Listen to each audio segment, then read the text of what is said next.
Hello दोस्तों, कैसे हैं आप सब लोग। आशा करता हूं मैं आप सब बहुत अच्छे होंगे और उतनी अच्छी आपकी पढ़ाई चल रही होगी। और जैसा कि मैंने आपको प्रॉमिस किया था कि हम लोग यूपी पीसीएस प्रीलिम्स से पहले संबंधित सिविल सर्विसेज पे इस चैनल पे हम लोग मॉडर्न हिस्ट्री कंप्लीट करेंगे। और आज मॉडर्न हिस्ट्री के उस मैराथन का हमारा पहला पार्ट है। मॉडर्न हिस्ट्री या बात करें हम आधुनिक भारत के इतिहास के बारे में, तो आप पाओगे कि ये सबसे इंपॉर्टेंट एस्पेक्ट है हिस्ट्री सब्जेक्ट का। अगर देखा जाए कि सबसे ज्यादा सवाल किससे पूछे जाते हैं, एंशियंट से, मिडाइवल से, मॉडर्न से, तो आप पाओगे कि हर बार परीक्षा में हर बार सबसे ज्यादा सवाल किससे पूछे जाते हैं, मॉडर्न हिस्ट्री से पूछे जाते हैं। तो आज हम उसी मॉडर्न हिस्ट्री को, उसी आधुनिक भारत के इतिहास को हम लोग शुरू करने वाले हैं। अच्छा, आधुनिक भारत की अगर अपन बात करें तो हम लोग कहां से शुरू करेंगे। हम लोग शुरू करेंगे आधुनिक भारत का इतिहास कहां से, यूरोपियन आगमन से। कहां से हम बात करेंगे, जब यूरोपियन शक्ति, यूरोपियन कंपनी कहां पे आने लगी थी, भारत में आने लगी थी। और आपको पता होना चाहिए कि सबसे पहले कौन सी यूरोपियन कंपनी भारत में आई थी, कौन से देश से वो कंपनी आई थी। तो पोर्चुगीज की जो कंपनी थी, ये सबसे पहले भारत में आई थी। और आपको पता होना चाहिए कि 1498 में, कहां पे, 1498 में कौन, वास्को डी गामा। किसकी हमने को बात करनी है, वास्को डी गामा सबसे पहले भारत में पहुंचा था। अब ये क्यों पहुंचा था, कैसे पहुंचा था, उसको समझने की कोशिश करते हैं। भारत और यूरोप में क्या पहले ट्रेड नहीं हुआ करता था, तो नहीं। मध्यकालीन भारत से अगर हम देखें, या मध्यकालीन से पहले अगर प्राचीन भारत से देखें, तो भारत के संबंध बाकी सब, अगर मैं बात करूं, महाद्वीपों के साथ काफी अच्छे थे, और स्पेशली ट्रेड रिलेशंस काफी अच्छे थे। इसी संदर्भ में अगर देखा जाए, भारत और यूरोप के बीच में तो सिल्क रूट हुआ करता था। इससे क्या चलता था, व्यापार चला करता था। तो आप इसको इस तरीके से समझ सकते हैं कि यहाँ पे आपको भारत भी देखने को मिल रहा है, और क्या देखने को मिल रहा है, यूरोप भी देखने को मिलता है। तो भारत और यूरोप के बीच में जब भी व्यापार होता था, तो किस रूट पे होगा, वो सिल्क रूट से हुआ करता था। लेकिन इस सिल्क रूट पे धीमे धीमे किसने कब्जा कर लिया, मैं आपको बताऊंगा। 1453 में यहाँ पे टर्क्स ने क्या कर लिया, कब्जा कर लिया। अब वो व्यापार मार्ग जिससे भारत और यूरोप के बीच में क्या हुआ करता था, व्यापार हुआ करता था, उस पर किसने कब्जा कर लिया, इन टक्स लोगों ने कब्जा कर लिया। जब इन टक्स लोगों ने इस पे कब्जा किया, तो हुआ ये कि जो सामान भारत से जाया करता था कहां पे, यूरोप पे, अभी टक्स लोग उस पे क्या लगाने लगे, टैक्स लगाने लगे। क्या लगाने लगे, टैक्स लगाना इन्होंने शुरू कर दिया। और जैसे ही टैक्स लगाना शुरू किया, आप पाओगे कि यहाँ पे जब यूरोप में सामान पहुंचेगा, तो वो कैसा हो जाएगा, वो हो जाएगा महंगा। क्या हो जाएगा, महंगा। जब टैक्स उस सप्लाई को रोक देते, उसकी प्राइसेस बढ़ा देते। अब इससे बचने के लिए क्या किया जाए, इससे बचने के लिए आपके पास एक ऑप्शन है कि भारत को पहुंचने के लिए आप क्या करो, कोई दूसरा रूट ढूंढ लो। तो कौन सा रूट ढूंढा जाए, तो सबसे आसान था यहां से भारत के लिए सी रूट। कैसा रूट, सी रूट, समुद्र के रास्ते से पहुंचा जाना चाहिए। भारत तक अगर पहुंचना है, वो भी समुद्री रास्ते से, तो आपको कहां पे जाना पड़ेगा, इस अफ्रीका के दक्षिणतम बिंदु पे आपको पहुंचना पड़ेगा। अच्छा, जैसे आप दक्षिण बिंदु पे पहुंच गए अफ्रीका के, तो आपके पास क्या है, एक आशा की किरण आपके सामने जाग चुकी है कि अब आसानी से कहां पहुंचा जा सकता है, भारत तक पहुंचा जा सकता है। तो इस तरीके से आप देखोगे कि कौन लोग, यूरोपियन लोग कहां पे पहुंचेंगे, भारत में पहुंचेंगे। और भारत में अलग अलग प्रकार की क्या आती है, यूरोपियन कंपनीज आती हैं। तो सबसे पहले इसी क्रम को समझते हैं कि भारत में कौन कौन सी यूरोपियन कंपनी आई, और किस तरीके से उन्होंने अपना वर्चस्व भारत में फैलाया। तो सबसे पहले अगर आप देखोगे, सबसे पहले जो कंपनी भारत में आती है, वो है पुर्तगाली कंपनी। कौन सी कंपनी भारत में आई, सबसे पहले आपको देखने को मिलेगा, पोर्चुगीज जो कंपनी है, वो भारत में आती है। दूसरे नंबर की अगर अपन बात करें, तो आपको देखने को मिलेंगे डच लोग। कौन आपको देखने को मिलेगा, डच लोग आपको देखने को मिलते हैं। ये डच लोग कहां से आए थे, हॉलैंड से आए थे। हॉलैंड के ये निवासी हुआ करते थे। तीसरे नंबर पे आप देखोगे, जिसे हम कहते हैं ब्रिटिशर्स। क्या कहते हो हम और आप, ब्रिटिशर्स जिन्हें कहा जाता है, जिसे हम अंग्रेज कहते हैं, वो तीसरे नंबर पे भारत पे पहुंचे थे। चौथे नंबर पे ध्यान रखिएगा, डेनिश लोग पहुंचे थे। डेनिश डेनिश लोग कौन से नंबर पे पहुंचे, चौथे नंबर पे पहुंचे। पांचवें नंबर पे एक बड़ी इंपॉर्टेंट कंट्री है, फ्रेंच। फ्रांस के लोग पांचवें नंबर पे पहुंचे। और लास्ट में आप देखोगे, छठे नंबर पे स्वीडिश लोग पहुंचेंगे। कौन लोग पहुंचेंगे, स्वीडिश लोग छठे नंबर पे कहां पहुंचते हैं, भारत में पहुंचते हैं। तो क्या भारत में केवल ब्रिटिशर्स आए थे, नहीं। आप ये ध्यान रखिएगा, भारत में केवल ब्रिटिशर्स नहीं आए। ब्रिटिशर्स के अलावा ये 6 देशों के लोग भी आपको कहां देखने को मिले थे, भारत में देखने को मिले थे। अब हुआ क्या था, उसकी कहानी समझते हैं कि 1453 ये एक इंपॉर्टेंट ईयर है। क्यों इंपॉर्टेंट ईयर है? इस ईयर के दिन इस ईयर के समय जो तुर्क लोग थे, कौन लोग हैं? तुर्क लोग हैं। इन्होंने कुस्तुनतुनिया, किसकी हम बात कर रहे हैं? कुस्तुनतुनिया पर कब्जा कर लिया। और जैसे ही कुस्तुनतुनिया पे कब्जा किया, वो रूट जो भारत को यूरोप के साथ जोड़ता था, उसके बीच में व्यापारिक जो स्थल मार्ग था, उसको क्या कर दिया इन लोगों ने? अवरुद्ध कर दिया। क्या कर दिया? अवरुद्ध कर दिया। अब जब व्यापारिक मार्ग अवरुद्ध हो गया तो दूसरा रास्ता ढूंढना पड़ेगा। तो दूसरा रास्ता कब ढूंढना शुरू करा? 1453 के बाद यूरोपियन देशों ने, यूरोपियन लोगों ने क्या करना शुरू किया? भारत तक आने के लिए इन्होंने दूसरे रास्ते की खोज करना शुरू किया। इसी संदर्भ में आप देखोगे, एक तो स्पेन की रानी, एक स्पेन की रानी और एक पुर्तगाली राजा, पुर्तगाली राजा और स्पेन की रानी, इन दो लोगों ने काफी महत्वपूर्ण योगदान किया। किसके लिए? कि भारत तक पहुंचने के लिए क्या ढूंढा जाए? ढूंढा जाए सी रूट ढूंढा जाए। तो आप स्पेन की रानी, उसका नाम था ईसाबेला, ईसाबेला, और पुर्तगाल का जो राजा था उसका नाम था हेनरी। क्या नाम था? हेनरी। हेनरी, इसे कहा जाता था हेनरी द नेविगेटर। क्या कहा जाता था? हेनरी द नेविगेटर इसे कहा जाता था। क्यों द हेनरी द नेविगेटर इसे कहोगे? इसे हेनरी द नेविगेटर इसलिए कहा जाता था क्योंकि ये काफी उत्साही था। किस चीज के लिए? कि नए नए रास्ते खोजे जाएं, स्पेशली भारत में पहुंचने के लिए। ठीक है, यहां तक की बात समझ में आ गई। ईसाबेला की कहानी पता लग गई, हेनरी द नेविगेटर की कहानी पता लग गई। अब चलते हैं और पहली कंपनी, पहला देश, पहले देशवासी विदेशी जो कहां पे पहुंचे? हमारे देश में पहुंचे, उसकी बात करना शुरू करते हैं। वो कौन थे? पुर्तगाली थे। अच्छा, पुर्तगाल से पहले भारत में क्या कोई यूरोपियन लोग नहीं आते थे? आते थे, लेकिन वो कौन से मार्ग से आते थे? स्थल मार्ग से आते थे। तो स्थल मार्ग से आते थे और उनको कौन सा रूट नहीं पता था? उनको नहीं पता था सी रूट। तो सी रूट पता करने के लिए हेनरी द नेविगेटर ने क्या किया? बहुत सारे लोगों को भेजा। इसी संदर्भ में आप देखोगे 1487 में, कब? 1487 में, 1487 में एक महत्वपूर्ण खोज होती है और बार्थोलोमेव, जो बार्थोलोम्यू, इसने किसकी खोज करी? इसने खोज करी केप ऑफ गुड होप की। किसकी खोज करता है ये? केप ऑफ गुड होप की करता है। और एक केप ऑफ गुड होप क्या है भाई? ये बार्थोलोमेव डियाज इसका पूरा नाम था। इसने किसकी खोज करी? इसने करी केप ऑफ गुड होप की खोज करी, जो कहां पे स्थित है? अफ्रीका कॉन्टिनेंट के जो दक्षिणतम बिंदु है उसे हम क्या कहते हैं? केप ऑफ गुड होप कहते हैं। इसके बाद आपको नाम देखने को मिलेगा, उसका नाम है वास्को डी गामा। क्या नाम है? Vasco D gamma. अब ये बार्थोलोमेव डियाज, डियाज ये कहां तक पहुंच चुका है? केप ऑफ गुड होप तक पहुंच चुका है। इसने जाके ये बात किसको बताई? इसने जाके बात बताई हेनरी द नेविगेटर को कि भाई हम लोग कहां तक पहुंच चुके हैं? हम लोग केप ऑफ गुड होप पे पहुंच चुके हैं। और केप ऑफ गुड होप की बात, इंपॉर्टेंट बात ये है कि यहाँ पे यूरोप के लोग तो आ गए हैं। आपने देखा 1487 में यूरोप के लोग यहाँ पे पहुंच चुके हैं और भारत के व्यापारी लोग पहले से यहाँ पे जाया करते थे। इसका मतलब केप ऑफ गुड होप एक कनेक्टिंग पॉइंट हो गया, किसके बीच में? यूरोप और भारत के बीच में। तो अगर कोई व्यक्ति केप ऑफ गुड होप तक पहुंच गया, इसका मतलब वो कहां पे पहुंच सकता है? आसानी से भारत तक पहुंच सकता है। हेनरी द नेविगेटर को बात पता लगी और हेनरी द नेविगेटर ने किसको? एक वास्को डी गामा को बुलाया और क्या कहा कि भाई जाओ और कौन से रास्ते को खोजो जिससे हम कहां पे पहुंच सकते हैं? भारत में पहुंच सकते हैं। तो वास्को डी गामा 1498 में कहां पे पहुंचता है? भारत के कैलीकट, कलिकट जो है मैं कहूं पश्चिमी जो तट है हमारा, वहां पे पहुंचता है। केरल में पहुंच जाता है। ठीक है, ये चलता है और सबसे पहले तो पहुंचता है कहां पे? केप ऑफ गुड होप पे, क्योंकि यहां तक का रास्ता तो डियाज ने इसको बता दिया था। लेकिन आगे कैसे पहुंचा जाए? तो आगे पहुंचने के लिए एक गुजराती व्यक्ति जिसका नाम था अब्दुल, जिसका नाम क्या था?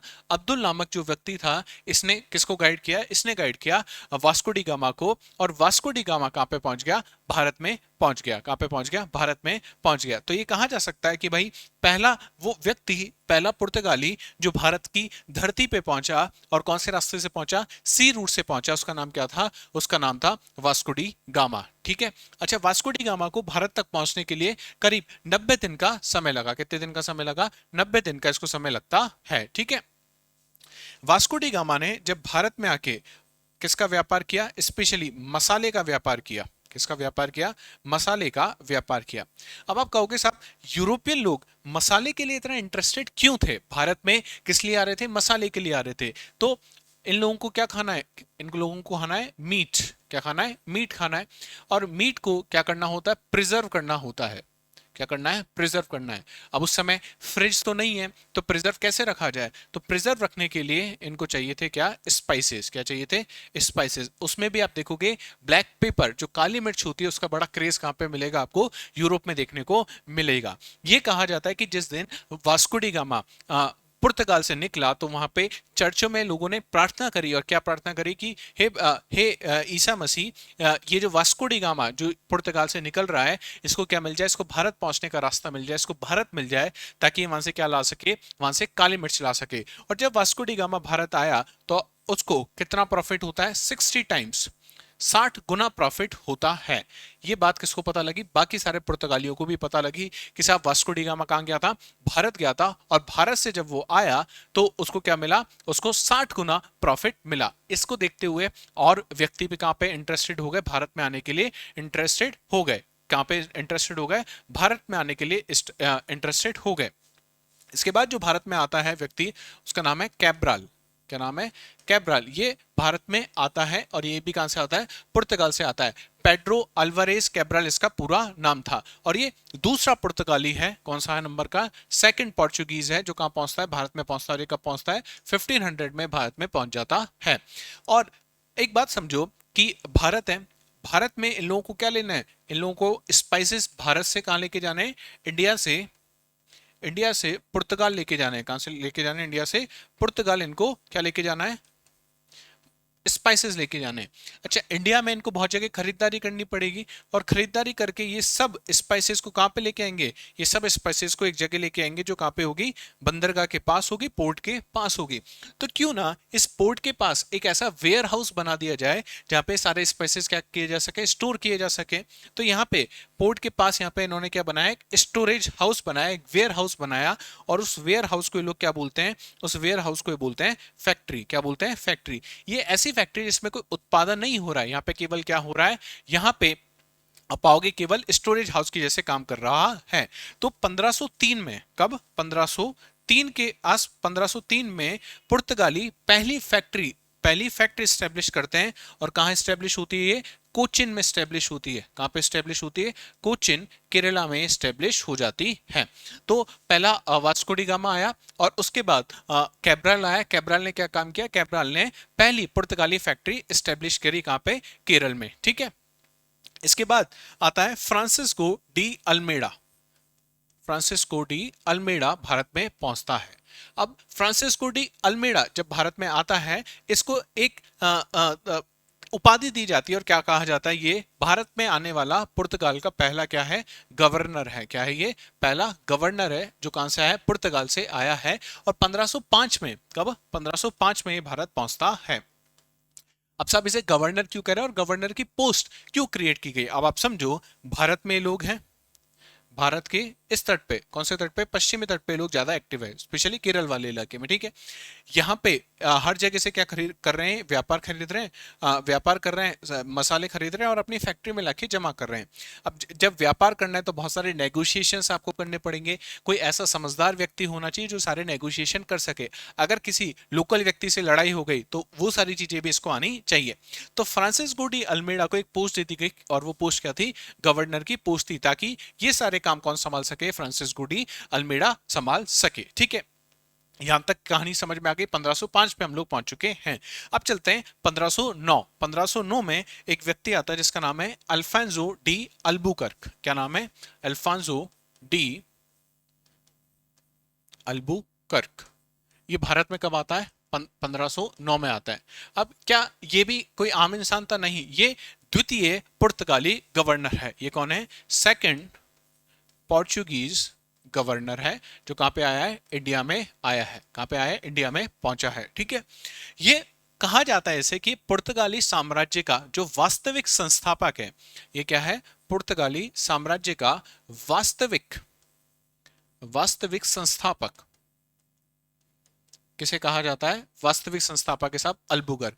क्यों वास्तविक संस्थापक है? तो इसने क्या किया था, 1510 में आया जब कृष्णदेव राय की सहायता से बीजापुर के जो राजा थे, बीजापुर में राजा कौन है उस समय? यूसुफ आदिल शाह नाम का राजा है, जो कहां पे बैठा हुआ है? बीजापुर में बैठा हुआ है, ध्यान रखना। बीजापुर, बीजापुर में कौन है? बीजापुर में है यूसुफ। कौन है साहब? यूसुफ है। और कौन इसको सहायता कर रहा है? तो कृष्णदेव राय, कृष्ण देव राय प्लस अल्बुकर्क, अल्बुकर्क, ये दोनों मिलके किसको हरा देते हैं? ये बीजापुर पे आक्रमण कर देते हैं। और आक्रमण करने के बाद एक जगह उसको जीत लेते हैं, और उस जगह का नाम है क्या? गोवा।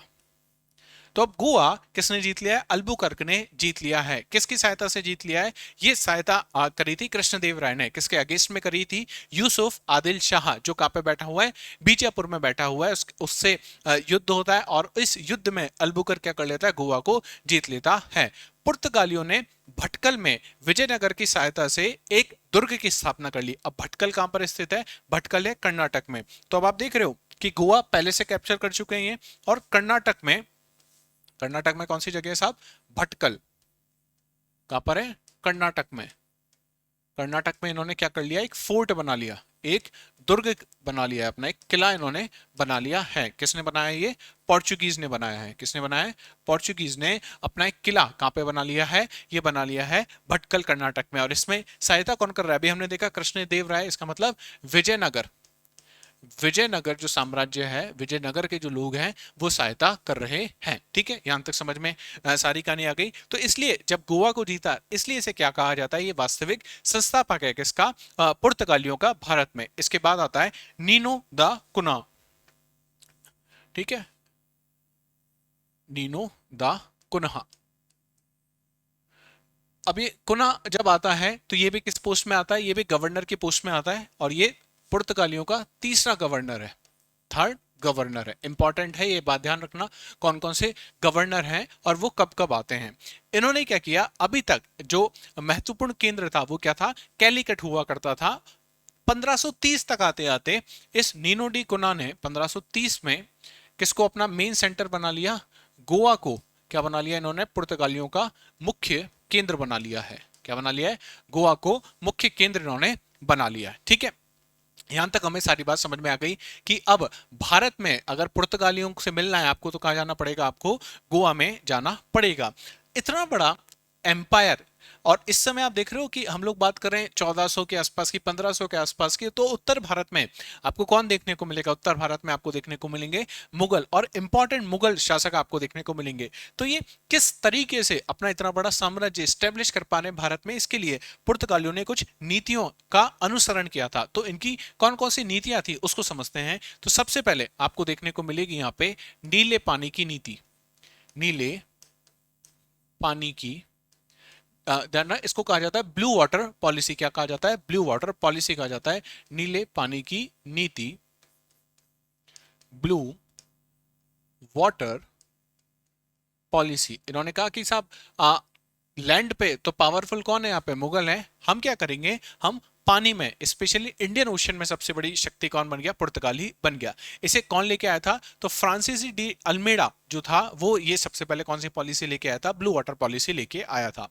इसमें क्या हुआ था कि जो अरब सागर है, अरब सागर में मोनोपोली किसकी हो गई? पुर्तगालियों की हो गई। अरब सागर पर एकाधिकार कर लिया गया। साथ ही अरब सागर में किसी भी गतिविधि के लिए आपको किससे परमिशन लेनी पड़ेगी? पुर्तगालियों से परमिशन लेनी पड़ेगी। अब आप समझ पा रहे हो कि मैंने क्यों कहा था कि किस तट पे, पश्चिमी तट पे इनका सबसे ज्यादा बोलबाला था। और ये हमें पता है कौन सा सागर है? अरब सागर है। अरब सागर में अगर आपको कुछ भी करना है तो यहां पे सबसे बड़ी पावर कौन हो गई? यहां पे सबसे बड़ी पावर हो गई पोर्चुगीज। अगर आपको अरब सागर के से कुछ भी अपना सामान लेके आना है, अपना सामान भेजना है, तो किससे परमिशन लेनी पड़ेगी? पुर्तगालियों से परमिशन लेनी पड़ी थी। क्यों इनको ये कहा गया कि भाई पोर्चुगीज यहाँ पे पावरफुल हो गए? इसकी पीछे सबसे इंपॉर्टेंट कारण था इनकी नेवी का। इनकी नेवी बड़ी स्ट्रांग थी। ठीक है, उनका ये जो समुद्री साम्राज्य था, इसका नाम क्या था? इसको वो कहते थे एस्तादो दे इंडिया। क्या कहा जाता था? एस्तादो दे इंडिया इसे कहा जाता था। ठीक है, यहां तक कोई समस्या आपको नहीं होनी चाहिए। सेकंड, ये थी ब्लू वाटर पॉलिसी। याद रखना कौन लेके आया था इसे? अल्मेडा लेके आया था। कहां लेके आया था? भारत में लेके आया था ब्लू वाटर पॉलिसी को। आगे बात करते हैं, दूसरी जो सबसे इंपॉर्टेंट चीज थी उसे कहा जाता था कार्टेज सिस्टम। क्या कहा जाता था? कार्टेज सिस्टम उसे कहा जाता था। अब कार्टेज सिस्टम क्या होता था? ये एक प्रकार का अनुमति पत्र है। क्या है? अनुमति पत्र। अनुमति पत्र, परमिशन लेटर है। और किसके लिए परमिशन लेटर है? तो अरब सागर के, अरब सागर में आपको कुछ भी काम करना, इवन अरब सागर को आपको देखना भी है या हिंद महासागर में कोई भी गतिविधि आपको करनी है तो आपके पास क्या होना चाहिए? कार्टेज होना चाहिए। हुआ एक बार किस्सा ये कि साहब अकबर, अकबर कहां पहुंचता है? गुजरात पहुंचता है। अकबर चूंकि दिल्ली और आगरा में रहता था, इसने कभी समुद्र नहीं देखा था और गुजरात में पहुंच गया तो लोगों ने कहा कि साहब यहाँ पे पास में क्या है? समुद्र है। क्योंकि गुजरात कैसा स्टेट है? कोस्टल स्टेट है। जैसे गुजरात पहुंचा तो अकबर को ये हुआ कि मैं क्या देखूं? समुद्र देख लूं। तो अकबर ने भी पुर्तगालियों को समुद्र देखने के लिए कार्टेज खरीदना पड़ा था। किसको खरीदना पड़ा था? अकबर को खरीदना पड़ा था कार्टेज। पैसा दिया, और किसको पैसा दिया है साहब? इन्होंने पुर्तगालियों को पैसा दिया है। तो आप समझो, जिसका साम्राज्य इतना बड़ा है, पुर्तगालियों को क्या खरीदना पड़ रहा है? पुर्तगालियों से उसे कार्टेज खरीदना पड़ रहा है। अकबर ने गुजरात अभियान के समय खंबात की खाड़ी के आसपास पहली बार क्या देखा था? समुद्र देखा था। ठीक है, तो कार्टेज सिस्टम समझ में आ गया। इसके अलावा हमें ब्लू वाटर पॉलिसी समझ में आ गई है। तीसरा इनका जो सिस्टम था उसे आर्मेडा सिस्टम कहा जाता था, या काफिला उस व्यवस्था उसे कहा जाता है। क्या है? Armada system. आर्मेडा सिस्टम या काफिला, काफिला व्यवस्था इसे कहते हैं। अब ये आर्मेडा या काफिला सिस्टम क्या है? आप समझो कि अगर आपको अगर आपको अरब सागर या हिंद महासागर से जाना है तो हो सकता है यहां पे क्या हो? पायरेट्स हो। क्या हो? पायरेट्स हो। इन पायरेट से आपको सुरक्षा कौन देगा? पुर्तगालियों ने कहा कि इन पायरेट से सुरक्षा कौन देगी? आपको पोर्चुगीज जो नेवी है, क्योंकि नेवी सुपीरियर है तो सब आपको सुरक्षा कौन देगी? पोर्चुगीज नेवी देगी। लेकिन इसके लिए आपको क्या होगा? क्या आप ऐसा नहीं कर सकते? आपने कार्टेज ले लिया और आपके पास एक नाव है, आप उस एक नाव को लेके चले गए। नहीं, आप यहां पे देखोगे कि बहुत सारे जहाजों को एक साथ भेजा जाता था। बहुत सारे जहाजों को एक साथ भेजा जाता था ताकि आसानी से पोर्चुगीज नेवी इन सब की क्या कर सके? सुरक्षा कर सके। तो भारत में इसी टाइम पीरियड में आप देखोगे कि बड़े जहाजों का निर्माण होता है। ठीक है, ये बात हो गई।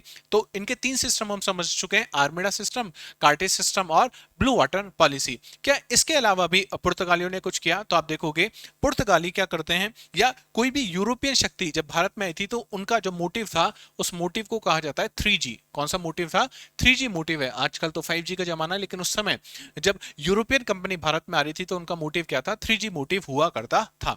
अब ये 3G मोटिव क्या है? तो याद रखना, गॉड, गोल्ड और ग्लोरी, ये तीन मोटिव थे इनके। और इन तीन मोटिव की वजह से क्या आए थे? भारत में आए थे। गॉड मतलब क्रिश्चियनिटी का इनको प्रचार प्रसार करना था। गोल्ड मतलब जो भी धन था, गोल्ड जो था वो अपने देश में लेके जाना। ग्लोरी कि भाई हम लोग सबसे पहले हैं, कहां पहुंचे? भारत में पहुंचे, सी रूट से पहुंचे। ये ग्लोरी के लिए भी क्या किया था इन्होंने? भारत में आए थे। ठीक है, तो ये 3G बड़ा इंपॉर्टेंट है। इसी में अब अगर भारत में आ गए और क्रिश्चियनिटी का प्रचार प्रसार करना है तो आपको क्या करनी पड़ेगी? आपको बाइबल प्रिंट करके देनी पड़ेगी। तो बाइबल प्रिंट करने के लिए इन्होंने क्या किया? सब 1556 में गोवा में इंडिया की पहली क्या लगाई इन्होंने? Printing press. गोवा में क्या लगाई इन्होंने? प्रिंटिंग प्रेस लगाई। साथ ही साथ अगर प्रिंटिंग प्रेस लग गई है तो आसानी से क्या हो सकता है? बाइबल प्रिंट की जा सकती है और बाइबल का प्रचार प्रसार किया जा सकता है। इससे क्रिश्चियनिटी को बढ़ावा मिलेगा। भारत में तंबाकू और मक्के की खेती भी क्या किया? मक्के की खेती भी इन्हीं लोगों ने प्रारंभ की। तंबाकू और मक्के की खेती कौन करता है? ये पुर्तगाली लोग यहाँ पे लेके आते हैं। सबसे पहले तंबाकू करीब 1600 के आसपास, 1605 के आसपास आया था। और एक बार का किस्सा ये भी है कि साहब ये जो तंबाकू है, टोबैको जो है, जहांगीर ने जहांगीर ने इस पे क्या कर दिया था, एक बार प्रतिबंध भी लगा दिया था। तो ये बात आपको पता होना चाहिए। इसके अलावा भारत में एक विशेष प्रकार का आर्किटेक्ट लेके आए थे और उस आर्किटेक्ट को कहा जाता है गॉथिक। क्या कहा जाता है? गॉथिक आर्किटेक्ट उसे कहा जाता है। अब गॉथिक आर्किटेक्ट या गॉथिक शैली क्या होता है, इसको भी आपको समझना होगा। अगर आपने कभी चर्च देखा है तो आपने देखा होगा कि उनकी काफी नुकीले क्या होते हैं, मेहराब होते हैं, छत काफी ऊंची उठी हुई होती है, बारीक काफी सजावट आपको देखने को मिलेगी, और स्तंभ कैसे होते हैं उसके, गोल होते हैं। तो इस तरीके से ऊंचे ऊंचे जो चर्च आपने देखे हैं, अगर आप कभी गोवा गए हो तो आपने देखे होंगे, काफी चर्च की छत काफी ऊंची आपको देखने को मिलेगी और ऐसे बड़े नुकीले मेहराब आपको देखने को मिलते हैं। तो इस प्रकार के आर्किटेक्ट को हम क्या कहते हैं, गॉथिक शैली से कहा जाता है। सेंट जेवियर 1542 में गवर्नर मार्टिन अल्फांसो डिसूजा के साथ भारत में आने वाला पहला पुर्तगाली पादरी था। पता होना चाहिए। तो सेंट जेवियर, आपने बहुत सारा स्कूलों के नाम सुने होंगे आज भारत में, सेंट जेवियर। तो सेंट जेवियर भारत में कब आए थे? 1542 में आए थे। क्या नाम था? Saint Xavier. सेंट जेवियर कहां पे आए थे? भारत में आए थे। और मैंने जैसे आपको बताया कि भारत में आने का प्रमुख कारण क्या था, भारत में आने का प्रमुख कारण था कि साहब किसको प्रमोट करना है, क्रिश्चियनिटी को प्रमोट करना है। ठीक है। अच्छा, जब सब कुछ इतना अच्छा चल रहा था तो ऐसा क्या हुआ कि भारत में ये जो पुर्तगाली थे ये सेटल नहीं हो पाए। जैसे हम देखेंगे आगे जाके कि ब्रिटिशर्स आसानी से भारत में क्या हो जाते हैं, सेटल हो जाते हैं, लेकिन ये पुर्तगाली भारत में सेटल क्यों नहीं हो पाते, इसके पीछे क्या कारण था? तो पहला कारण तो ये था कि सबसे ज्यादा अरब जो व्यापारी थे, अरब व्यापारियों ने क्या किया, इनका विरोध किया। क्यों अरब व्यापारी विरोध करेंगे? अरब व्यापारी पहले से ही केरल में स्टेब्लिश थे, केरल में वो अपना व्यापार करते थे, और जब व्यापार करते थे और कोई और दूसरा कंपटीशन अगर आपके साथ आएगा तो क्या किया जाएगा, अपोजिशन किया जाएगा। तो अरब व्यापारियों ने बहुत ज्यादा क्या किया, अपोजिशन किया।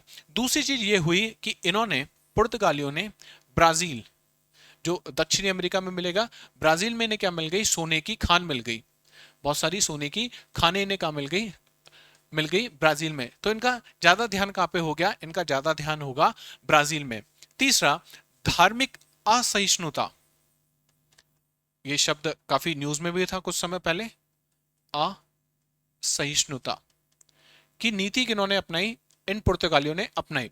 इस तरह की नीति अपनाई कि बहुत सारे पुर्तगाली जो सोल्जर्स भारत में आए थे उनसे ये कहा गया कि आप भारत की जो महिलाएं उनके साथ क्या करो, विवाह करो। और इसमें महत्वपूर्ण हाथ था अल्बुकर्क का। अल्बुकर्क, इसने क्या कहा कि साहब मुझे पता है कि आप लोग क्या नहीं हो, आप लोग जा नहीं पाते हो पुर्तगाल बार बार, तो आप क्या करो, अपनी फैमिली कहां पे बसा लो, भारत में बसा लो। जिससे क्या होगा, आप बार बार ये नहीं कहोगे कि मुझे छुट्टी चाहिए और मुझे कहाँ जाना है, पुर्तगाल जाना है। तो ये कहानी समझी हमने किसकी, पोर्चुगीज की कहानी पढ़ी, जो सबसे पहले कहां पे पहुंचे थे, भारत में पहुंचे थे। दूसरी जो सबसे इंपॉर्टेंट कंपनी आपको देखने को मिलेगी जिसका रोल काफी कम है, जो कहां से आए थे ये लोग, डच से जो लोग आए थे, इन लोगों की हम कहानी पढ़ते हैं। 1596 के आसपास डच का प्रथम यात्री कहां पे आता है, भारत में आता है। नाम क्या था, नाम था हाउटमैन। क्या नाम था, हाउटमैन। हाउटमैन डच यात्री जो कब आता है, जो आता है 1596 में, सबसे पहले कहां आता है, भारत में आता है। तो जब देखा कि सब पुर्तगाली लोग भारत में जाके बहुत सारा प्रॉफिट कमा रहे हैं, तो डच लोगों ने को लगा कि हम लोगों को भी कहाँ जाना चाहिए, हम लोगों को भी जाना चाहिए कहाँ पे, भारत में। जब भारत में 1496 में, तो इन्होंने देखा कि यार यहाँ पे तो पुर्तगाली बहुत अच्छा कर रहे हैं और बहुत अच्छा प्रॉफिट कमा रहे हैं। अच्छा प्रॉफिट कैसे कमा रहे हैं साहब, इनके पास तो एक कंपनी है, तो क्यों ना भारत में भी अपनी भी एक कंपनी बनाई जाए। तो इन्होंने एक कंपनी बनाई 1602 में, जिसे किस नाम से जाना जाता है, डच ईस्ट इंडिया कंपनी के नाम से जाना जाता है। तो याद रखना 1602 में एक कंपनी बनती है जिसका नाम क्या है, डच ईस्ट इंडिया कंपनी। अब आप कहोगे साहब हमने तो ये पढ़ा है कि ब्रिटेन की ईस्ट इंडिया कंपनी थी, हाँ ब्रिटेन की थी, लेकिन इस कंपनी का नाम क्या है, डच ईस्ट इंडिया कंपनी। ये सब यूरोपियन देश है, यूरोप के ईस्ट में हम लोग हैं। ईस्ट इसलिए रखा गया, कहां पे व्यापार करना है, इंडिया में करना है, और कौन करेगा, कंपनी करेगी। तो इस कंपनी ने भारत में आने वाली प्रथम शेयर होल्डर ये कंपनी थी। तो ये कंपनी के क्या थे, शेयर थे, जो कहां पे बटे हुए थे, डच लोगों में बटे हुए थे। ये लोग कहां पे आए, भारत में आए। अच्छा, भारत में आ गए, आपने कंपनी भी बना लिया, अब आपको क्या बनानी है, आपको फैक्ट्री बनानी है। तो 1605 में, 1605 में मसूलीपट्टनम, मसूलीपट्टनम कहाँ मिलेगा आपको? आंध्र प्रदेश में आपको मिलेगा। क्या बनाएंगे? अपनी पहली फैक्ट्री बनाएंगे।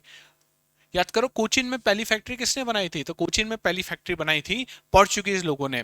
और दूसरी फैक्ट्री जो लग रही है यहाँ पे, कौन से देश द्वारा लग रही है? डच द्वारा लग रही है। और डच की फैक्ट्री कहाँ लग रही है? मसूलीपट्टनम आंध्र प्रदेश में लग रही है। इसका मतलब पश्चिमी तट पे किसका बोलबाला है? पश्चिमी तट पे आपको पुर्तगालियों का बोलबाला देखने को मिलेगा, इसलिए इनको कहाँ जाना पड़ा? पूर्वी तट पे जाना पड़ा।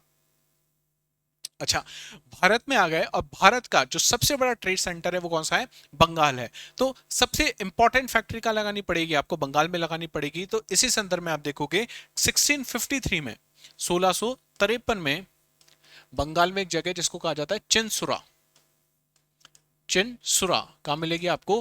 बंगाल में मिलेगी। चिनसुरा बंगाल में ये अपनी सबसे इंपॉर्टेंट फैक्ट्री लगाते हैं। ठीक है, और क्यों लगाई है? क्योंकि बंगाल भारत का सबसे इंपॉर्टेंट क्या है? सबसे इंपॉर्टेंट ट्रेड सेंटर है। अगर बंगाल पे आपकी फैक्ट्री है, इसका मतलब बंगाल में जो भी चीज का उत्पादन हो रहा है आप आसानी से क्या कर सकते हो? उसको अपनी फैक्ट्री में लाके स्टोर कर सकते हो और बाद में जहाजों के माध्यम से भारत से कहां पहुंचा सकते हो? डच में पहुंचा सकते हो। ठीक है, यहां तक की कहानी एकदम क्लियर हो गई।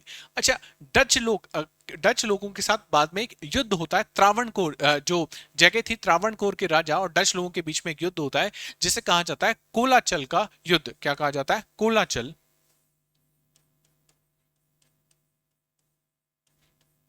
का युद्ध। त्रावणकोर दक्षिण भारत में आपको देखने को मिलेगा। त्रावणकोर वर्सेस कौन लोग बढ़ रहे हैं यहाँ पे? त्रावणकोर वर्सेस डच लोग बढ़ रहे हैं। और कब हो रहा है ये? 1741 में। कब हो रहा है? 1741 में युद्ध होता है। और इस युद्ध में डच निर्णायक रूप से क्या हो जाते हैं? पराजित हो जाते हैं। कौन लोग हार जाते हैं? डच लोग हार जाते हैं। किससे? त्रावणकोर से हार जाते हैं। यह युद्ध समुद्र में लड़ा गया था। तो इंपॉर्टेंट बात है कि एक ऐसा युद्ध जो कहां लड़ा गया है? समुद्र में लड़ा गया है, नेवी के बीच में लड़ा गया है। उसका नाम क्या था? कोलाचल का युद्ध था। पहली बार किसी एशिया की नौसेना ने यूरोप की नौसेना को क्या कर दिया था? पराजित कर दिया था। अभी तक ये माना जाता था कि साहब सबसे सुप्रीम जो नेवी है वो किस कहां की है? यूरोप की नेवी। और एशिया की नेवी बहुत ज्यादा अच्छी नहीं है। और क्या किया इस कोलाचल के युद्ध में?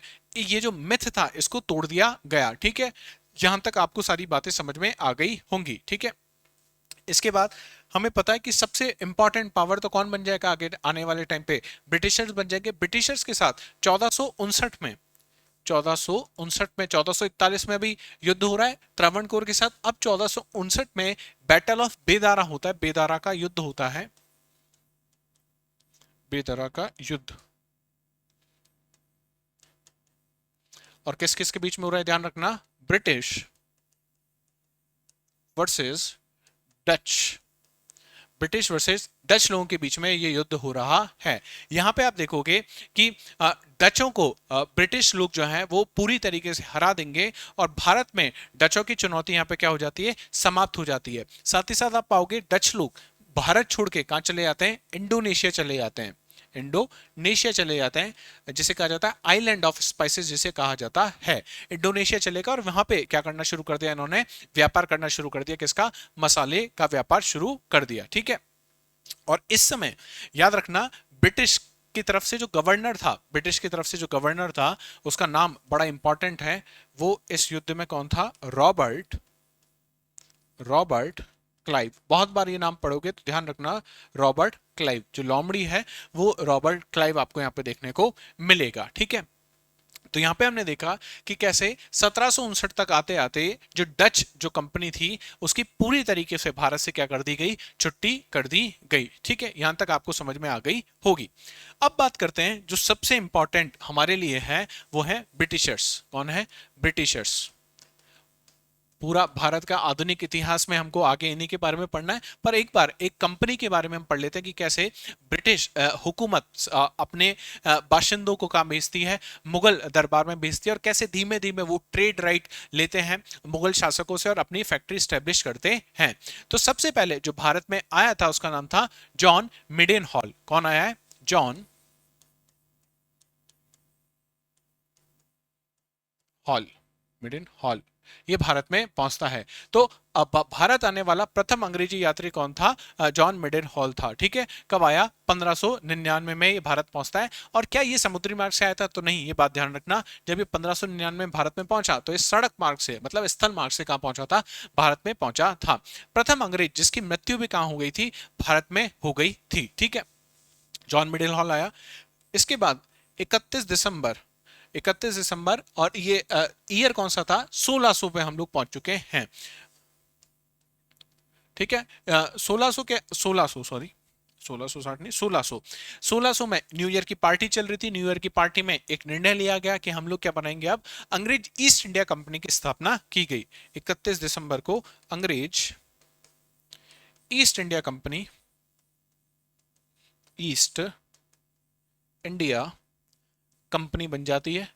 ठीक है, कुछ लोग साथ में बैठे थे, बोले क्या किया जाए, पता लग रहा है कि इंडिया में व्यापार अच्छा हो रहा है, तो कैस कौन सी कंपनी बना दी जाए? अंग्रेज ईस्ट इंडिया कंपनी बना दी गई। अच्छा, इसका पूरा नाम क्या है? तो इसका पूरा नाम है the governor and company of merchant of London trading into east Indies. क्या नाम है? The governor and company of merchants of London trading into east India. ये इस ईस्ट इंडिया कंपनी का पूरा नाम था। ठीक है, इसके अलावा आप देखोगे इसका कुछ और नाम भी मिलेंगे आपको, जैसे मर्चेंट एडवेंचर कंपनी से कहा जाता है, जॉन कंपनी भी कहा जाता है। ठीक है, ये सारी कंपनी।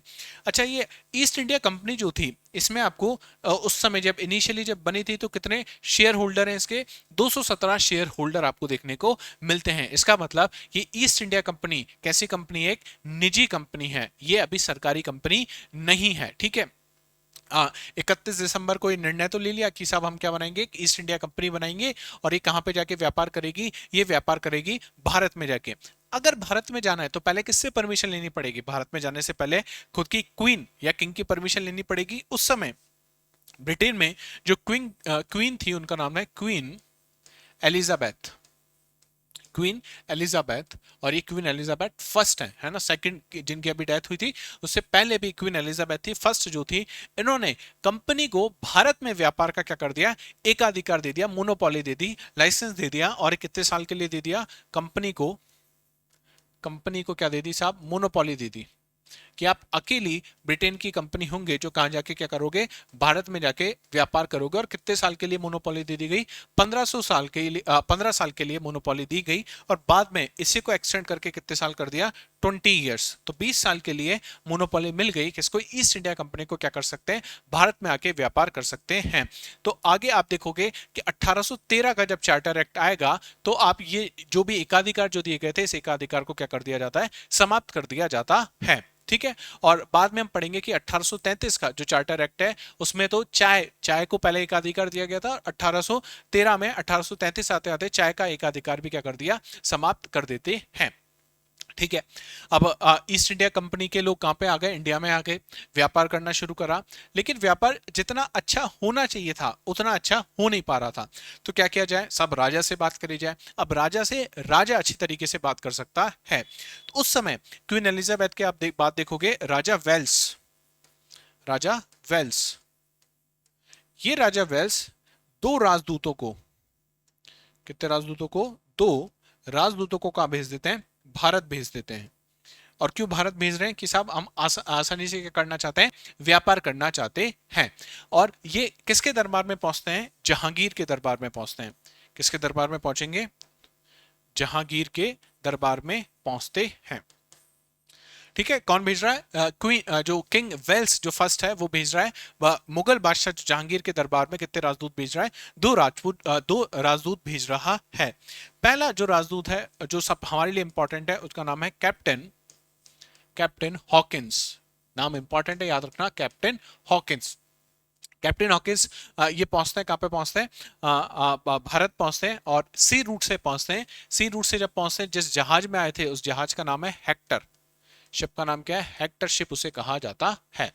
अब कितने समय के लिए रुके? आप विश्वास नहीं करोगे, ये 1608 से लेके 1611 तक, कितना समय हो गया? 1608 से लेके 1611 तक इन्होंने किस चीज की बात करी? केवल ट्रेड की बात करी। तो जहांगीर के दरबार में आता है 1609, आगरा में जहांगीर से मिलते हैं ये। और अच्छी बात ये थी कि कैप्टन हॉकिंस ये खुद कौन सी भाषा जानता था? पारसी भाषाएं जानता था। और जहांगीर मुगल कोर्ट की भाषा भी क्या थी, आपको पता होना चाहिए, पारसी भाषा थी। तो इसको भी कौन सी भाषा आ रही है, पारसी भाषा आ रही है। अब दोनों आसानी से क्या कर सकते हैं, कम्युनिकेट कर सकते हैं। जहांगीर ने जब सुना कि भाई इतना गोरा आदमी और कौन सी भाषा में बात कर रहा है, पारसी भाषा में बात कर रहा है, तो इतना खुश होता है कि वो 400 का मनसबदार मनसबदार किसे बना देते हैं, 400 का मनसबदार जहांगीर किसे बना देता है, कैप्टन हॉकिंस को बना देता है। हॉकिंस यहाँ पे रुका, कितने साल रुका, 3 साल रुका। जहांगीर से बहुत बात भी करी। जहांगीर को शराब पीने का काफी शौक था। कैप्टन हॉकिंस शराब भी पिया करता था, किसके साथ, जहांगीर के साथ। लेकिन जहांगीर से ये व्यापारिक जो रियायतें थी, व्यापारिक जो रियायत इसे मिलनी चाहिए थी, जो अज्यूम करके आया था, जिसके लिए किंग ने इसे भेजा था, वो रियायत प्राप्त नहीं कर पाया। ठीक है, सॉरी माफ करना।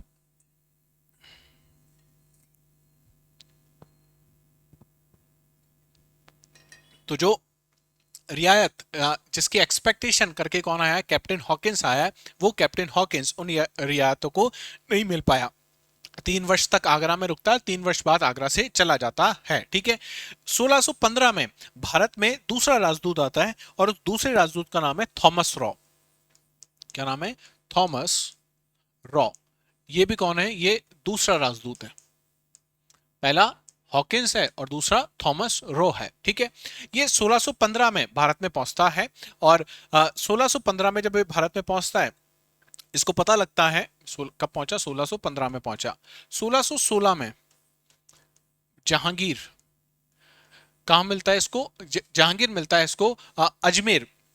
अजमेर में जहांगीर से मुलाकात करता है, और जहांगीर ने इसको क्या दे देती है, व्यापारिक जो रियायतें थी, जो जो लेने कौन आया था इससे पहले, थॉमस रॉ से पहले कैप्टन हॉकिंस जो व्यापारिक रियायतें लेने आया था, जिससे उनका व्यापार अच्छा हो सके, वो किसको मिल जाता है, वो मिल जाता है थॉमस रॉ को। बेसिकली होता क्या है कि जब जहांगीर अजमेर में होता है, थॉमस रॉ जाके मिलता है उसके बेटे खुर्रम से। कौन जाके मिलता है, खुर्रम से जाके मिलता है, जिसको मैं कह सकता हूं साहब शाहजहां से जाके मिलता है, शाह जहां से जाके मिलता है, खुर्रम से जाके मिल जाता है।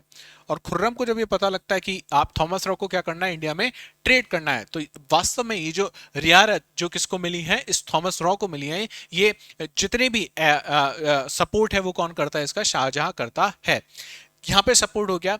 जब सपोर्ट हो गया तब आसानी से क्या बनाई जा सकती है, फैक्ट्री बनाई जा सकती है। तो आप देखोगे 1608 में आते आते, 1608 में ये क्या बनाते हैं, फैक्ट्री बनाते हैं। अब आप ये मत कहना कि साहब ये आया तो 1616 में, 1616 में आया, जहांगीर से मिलता है, लेकिन इससे पहले आप देखोगे 1608 में क्या हो रहा है, पहली फैक्ट्री बना ली जा रही है। और पहली फैक्ट्री कहाँ बनाई जाती है, सूरत में बनाई जाती है। कहाँ बनाई जाती है साहब, सूरत में बनाई जाती है।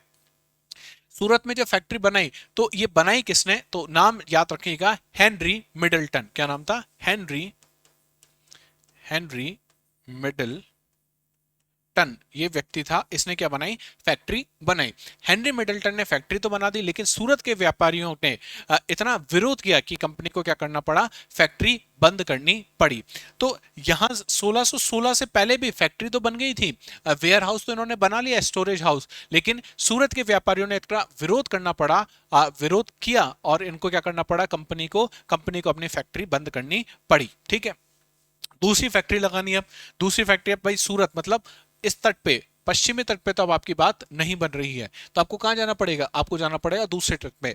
दूसरा तट मतलब मसूलीपट्टनम। मसूलीपट्टनम में जाके क्या लगाते हैं, दूसरी फैक्ट्री लगा लेते हैं। मसूलीपट्टनम आंध्र प्रदेश में आपको देखने को मिलेगा, और ये फैक्ट्री कब लग रही है, 1611 में फैक्ट्री लग जा रही है। ठीक है, इस तट पर पहली अंग्रेज फैक्ट्री थी ये, और ये अस्थाई क्या था, अस्थाई फैक्ट्री थी, टेम्पररी फैक्ट्री थी। इसके बाद चीजें आगे बढ़ती हैं, और 1613 में पहुंचते पहुंचते सबसे पहली फैक्ट्री जो स्थायी तौर पे बनेगी, वो कहां बनेगी, वापस से सूरत में।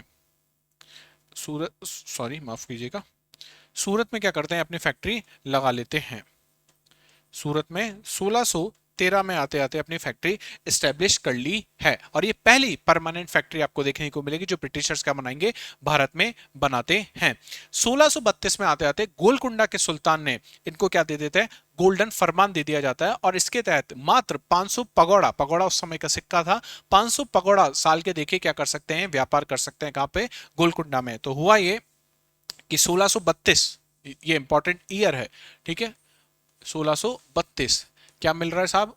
गोल्डन फरमान। क्यों गोल्डन फरमान इसे कह रहे हो? गोल्डन फरमान इसलिए कहा जा रहा है, कितना पैसा देना है? केवल 500 सिक्के। 500 सिक्के मतलब 500 पगोड़ा आपको देने हैं, और वार्षिक रूप से आपको देने हैं। वार्षिक रूप में आपको 500 पगोड़ा देना है, और आप आसानी से आप क्या कर सकते हो? बिना रोक टोक के आप क्या कर सकते हो साहब? व्यापार कर सकते हो। और कहां पे हो रहा है ये हो रहा है गोलकुंडा में। कहां हो रहा है? गोलकुंडा में ये हो रहा है। इसके बाद 1632 में हुआ। 1633 में आते आते आप देखोगे कि हरियर हरियर बालासोर उड़ीसा में भी क्या कर लेंगे? अपनी फैक्ट्री स्टेब्लिश कर लेते हैं। 1633 में, ध्यान रखना, 1633 में हरिहर हरियर में क्या कर ली इन्होंने? फैक्ट्री स्टेब्लिश कर ली है। 1639 में होता यह कि चंद्रगिरी के जो राजा थे, चंद्रगिरी के राजा क्या करते हैं? एक गांव को बेचते हैं, और चंद्रगिरी के राजा जो गांव को बेचते हैं उस गांव का नाम था चेन्नई। क्या नाम था? चेन्नई उस गांव का नाम था। कब बेचा जा रहा है? 1639 में। ये चेन्नई कौन खरीद लेता है? ब्रिटिशर्स। ब्रिटिशर्स इस गांव को खरीद लेते हैं, और इसका नाम बदलकर, ये नाम बोला नहीं गया चेन्नई, तो नाम बदल के क्या रख दिया गया? मद्रास। नाम बदल के क्या रख दिया गया साहब? मद्रास इसका नाम हो जाता है। और मद्रास अब किसके अंदर आ गया है? ब्रिटिशर्स के अंदर आ गया है। और यहाँ पे एक फोर्ट बनाया जाता है, फोर्ट सेंट जॉर्ज यहाँ पे बनाया जाता है। क्या बनाते हैं साहब? ये अपना एक किला बना लेते हैं, फोर्ट सेंट जॉर्ज। कहाँ बन रहा है? चेन्नई, मद्रास में ये फोर्ट सेंट जॉर्ज बन रहा है। कोरोमंडल जो तट है वहां पे बन गया। चंद्रगिरी का जो राजा है, विजयनगर साम्राज्य का क्या था? एक सामंत था। जिस तरीके से हमने देखा विजयनगर साम्राज्य तो किसकी मदद कर रहा था? कमेंट सेक्शन में मुझे बताना। विजयनगर साम्राज्य की सहायता से कौन सी यूरोपियन कंपनी ने किसको हरा के क्या जीता था? फिल इन द ब्लैंक्स दे दिया मैंने आपको, आसानी से आप इसको बना सकते हो। ठीक है। मद्रास किसके अंदर आ गया? ब्रिटिशर्स के अंदर आ गया है। 1651 में हुआ ये कि हुगली में अपनी एक फैक्ट्री एस्टेब्लिश कर लेते हैं, और जो बंगाल के गवर्नर हैं शाह सूजा, ये बंगाल में व्यापार करने की किसको अनुमति दे देते हैं? 1651 आते आते बंगाल में व्यापार करने की अनुमति भी किसको मिल जाती है? ब्रिटिशर्स को मिल जाती है। तो देखो 1633 में चेन्नई मिल गया, 1651 में शाह सूजा क्या दे देता है? बंगाल में व्यापार करने की परमिशन भी दे देता है। अब आप समझ रहे हो, मद्रास मिल गया है, बंगाल मिल गया है, मसूलीपट्टनम में अस्थायी फैक्ट्री हो गई है, सूरत में परमानेंट फैक्ट्री हो गई है, और 1661 में जो पोर्चुगीज जो प्रिंसेस थी जिसका नाम था कैथरीन जिसका नाम था, उसकी शादी होती है किसके साथ? ब्रिटिश राजकुमार चार्ल्स सेकंड के साथ। तो याद रखना, जो पोर्चुगीज प्रिंसेस है, इसकी शादी, कैथलीन की शादी किसके साथ हो रही है? इसकी शादी हो रही है किंग, उस समय तो प्रिंस हुआ करते थे, प्रिंस। और ये प्रिंस कहां का है? ब्रिटिश प्रिंस के साथ क्या हो जाती है? शादी हो जाती है। और कब हो रही है शादी? ये शादी हो रही है 1661 में। कब हो रही है? 1661 में शादी हो रही है। जब शादी होती है तो इनके पास, पोर्चुगीज के पास, हमारा एक इलाका होता है डॉरी के रूप में, उस इलाके को किसको दे दिया जाता है? चार्ल्स सेकंड को ये इलाका दे दिया। तो बंबई जो है, याद रखिएगा, उस समय नाम क्या हुआ करता था? बंबई। बंबई दहेज में किसको मिल गया है? ये ब्रिटिश प्रिंस को मिल गया है, चार्ल्स सेकंड को मिल गया है। और 1668 में केवल 10 पौंड, कितना? 10 पौंड, 10 पौंड में किंग ब्रिटिश प्रिंस जो चार्ल्स है, इसने 10 पौंड में क्या कर दिया? जो बंबई था, बंबई किसको दे दिया है? बंबई दे दिया है ईस्ट इंडिया कंपनी को। ईआईसी को अब क्या मिल गया है? बंबई मिल गया। और ईआईसी ने 1668 में आते आते जैसे ही मिला, क्या कर लिया? अपनी फैक्ट्री स्टेब्लिश कर ली है। ठीक है। अब आप समझना, 3 जगह मिल चुकी है बहुत अच्छे से, इंपॉर्टेंट लोकेशन याद रखना। मद्रास मिल चुका है, चेन्नई पूरा इनका है, इसके अलावा बंगाल में ट्रेड परमिशन मिल चुकी है, बॉम्बे मिल चुका है, सूरत में फैक्ट्री लग चुकी है, परमानेंट फैक्ट्री, और इससे पहले मसूलीपट्टनम में अस्थायी फैक्ट्री इन लोगों ने स्टैब्लिश कर लिया है। तो अब आप देख रहे हो कि ना केवल पूर्वी तट बल्कि पश्चिमी तट पे भी इनका क्या देखने को मिल रहा है, बोलाबाला आपको देखने को मिल रहा है। 1698 में कंपनी ने बंगाल में कालीकता, सुतानाती और गोविंदपुर, ये 3 गांव याद रखना। पहला जो गांव का नाम है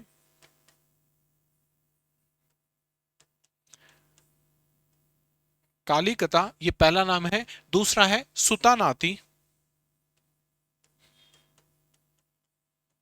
और तीसरा नाम है गोविंदपुरा। और ये कब की हम बात कर रहे हैं, ये बात हो रही है 1698 की। कब की बात हो रही है, 1698 की। ईस्ट इंडिया कंपनी ये 3 गांव क्या खरीद लेती है। 3 गांव मात्र 12,000 में इसको ही मिल जाता है। और 1698 में आप पाओगे कलकत्ता में भी क्या लग जाती है, फैक्ट्री लग गई। तो अब यहाँ पे एक नाम और जुड़ गया, ये नाम रखना, कलकत्ता।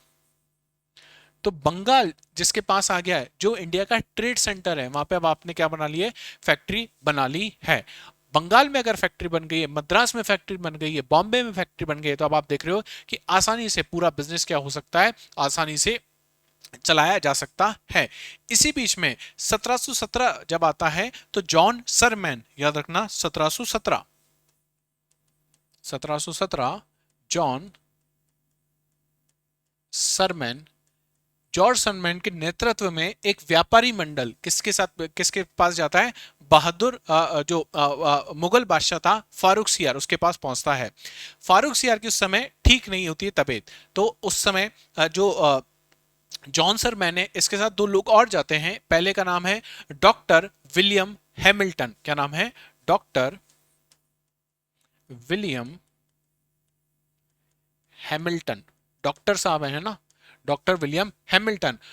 ये जब पहुंचते हैं, किसके पास पहुंचते हैं, ये पहुंचते हैं फारूक सियार के पास पहुंचते हैं, किसके साथ, जॉन सरमैन के साथ। इनके साथ एक और व्यक्ति पहुंचता है, हालांकि ख्वाजा सिउई पहुंचता है, जो अर्मेनिया से आया होता है, ये पहुंचते हैं। लेकिन जब डॉक्टर हैमिल्टन पहुंचते हैं किसके पास, फारूक सियार के पास, और ये बात पता लगती है कि साहब फारूक सियार की क्या है, तबीयत ठीक नहीं है।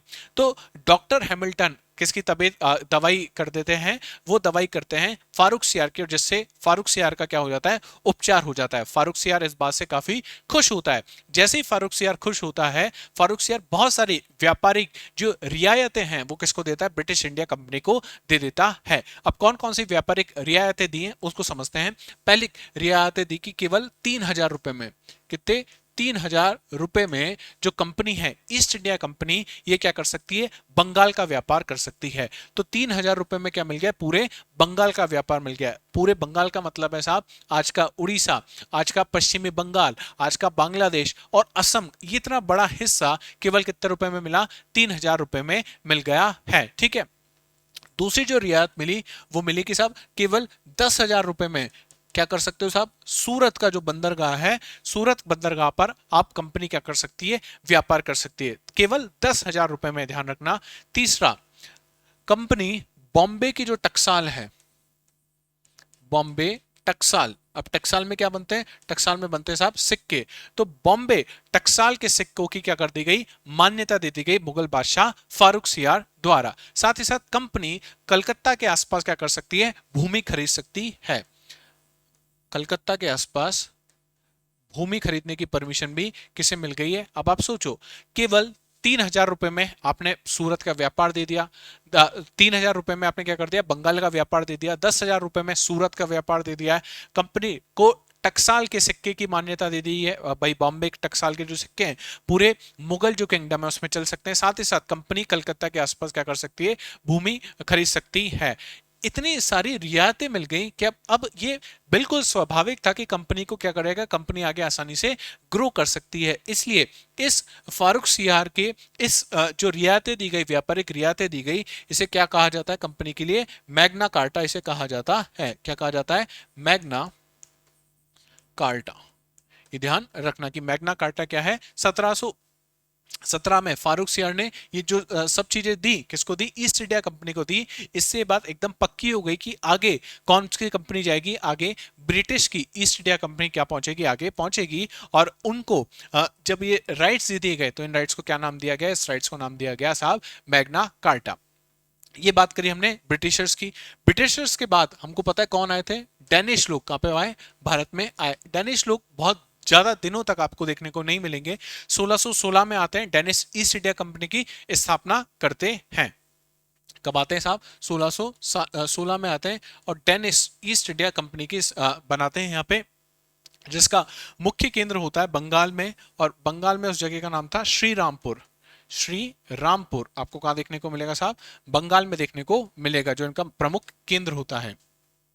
लेकिन ईसाई मिशनरियों का भी क्या है, ये प्रमुख केंद्र बन जाता है। तात्कालिक समय में शिक्षा का बहुत बड़ा केंद्र बन गया था ये। और 1853 में इन्होंने क्या किया? अपना सारा व्यापार, क्योंकि समझ चुके थे सब सबसे बड़ी कंपनी कौन है? सबसे बड़ी कंपनी तो ईस्ट इंडिया कंपनी है ब्रिटेन की। तो 1853 में आते आते इन्होंने अपना सारा जो बिजनेस है किसको बेच दिया? ब्रिटिश की ईस्ट इंडिया कंपनी को बेच के कहां पे चले गए साहब? डेनमार्क वापस चले जाते हैं। कौन? डेनिश लोग। ठीक है, यहां तक कि आपको सारी बातें समझ में आ चुकी होंगी। बहुत आसान सी बातें यहां तक। इसके बाद जो कंपनी आती है वो आती है फ्रांस से।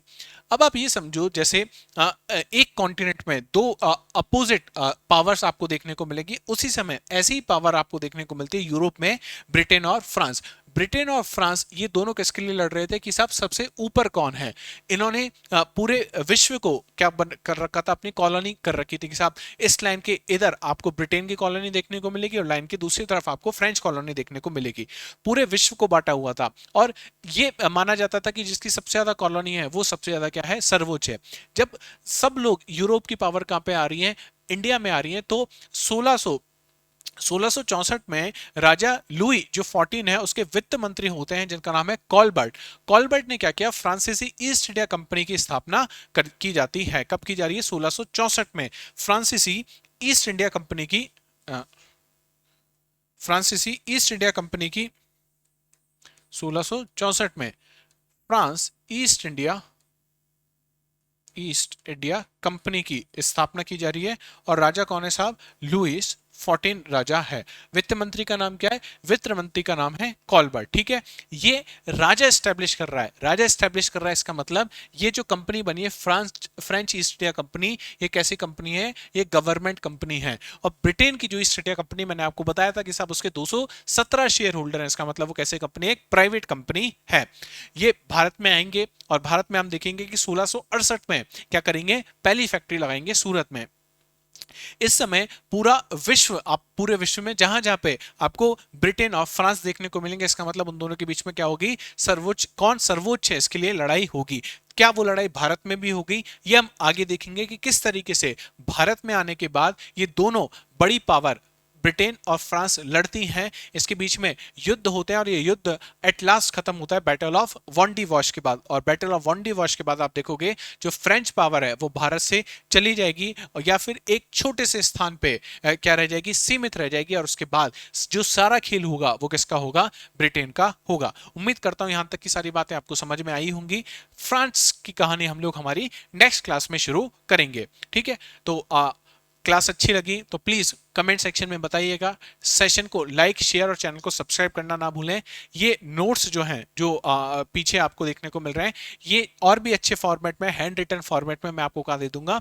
जो टेलीग्राम पेज है संबोधि सिविल सर्विसेज का, वहां पे आपको क्या मिल जाएंगे? ये नोट्स भी आसानी से मिल जाएंगे। तो मिलते हैं नेक्स्ट क्लास में। नेक्स्ट क्लास में हम लोग शुरू करेंगे फ्रेंच की कहानी। और फ्रेंच की कहानी के बाद हम लोग देखेंगे कैसे बंगाल में या फिर मैसूर में या फिर हम देखेंगे एंग्लो सिख वॉर कैसे होते हैं, ये सारी कहानी। और फिर लास्ट में हम एंग्लो मराठा वॉर से उसको क्या करेंगे? कंक्लूड करेंगे। और उसके बाद इंडिया का फ्रीडम स्ट्रगल हम लोग शुरू कर देंगे। तो ये इंडियन फ्रीडम स्ट्रगल से पहले एक कहानी, और यहां से भी कई बार आपको सवाल देखने को मिलते हैं। ये 2 से 3 क्लास लेकर हमारी, और 2 से 3 क्लास के बाद हम लोग इंडियन फ्रीडम स्ट्रगल स्टार्ट कर देंगे। तो मिलते हैं नेक्स्ट क्लास में, तब तक अपना ध्यान रखिए। जय हिंद, जय भारत।